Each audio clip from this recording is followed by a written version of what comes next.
நம்மளை வலை வீசி தேடுறாங்க. ஒரு காலகட்டத்தில் எல்லா டாக்குமெண்ட் நீங்கள் வச்சுருப்பீங்க, வீடு இருக்கும், கடனே வாங்க முடியாது, யாருன்னே தெரியாது, ஃபோன் பண்ணி உங்களுக்கு எவ்வளோ கடன் வேணும் அப்படின்னு கேட்குறாங்க.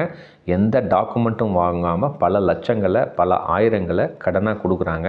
வேலைக்கு சேர்ந்த முதல் மாதம் 2வது மாதத்துலேயே இஎம்ஐ மட்டும் பார்த்தீங்கன்னா ஒரு 15,000 17,000 18,000 கட்டுற அளவுக்கு தயாராகிடுறது. பணம் தேவைன்னு தான் நீங்கள் போகிறீங்க, ஆனால் உங்களோட மொத்தமும் போய் லாக் ஆகிடும். ஸோ யங் ஜென்ரேஷனுக்கு எல்லாமே இந்த 5க்குள்ளே போய் மாட்டிக்கிறீங்க. இந்த 5லேருந்து ஃபஸ்ட்டு வெளியில் வாங்க. இஎம்ஐ இருக்கவே கூடாது, லோன் ஃப்ரம் அதர்ஸ் வாங்கவே கூடாது, பர்சனல் லோன் அந்த பக்கமே போகாதீங்க, ஆன்லைனில் லோன் வாங்கவே கூடாது, ஆன்லைனில் இன்கம் ஜென்ரேட் பண்ணவே கூடாது. அதுவும் இந்த தவறான நபர்கள் மூலமாக போயிட்டு விழுந்துடுறீங்க.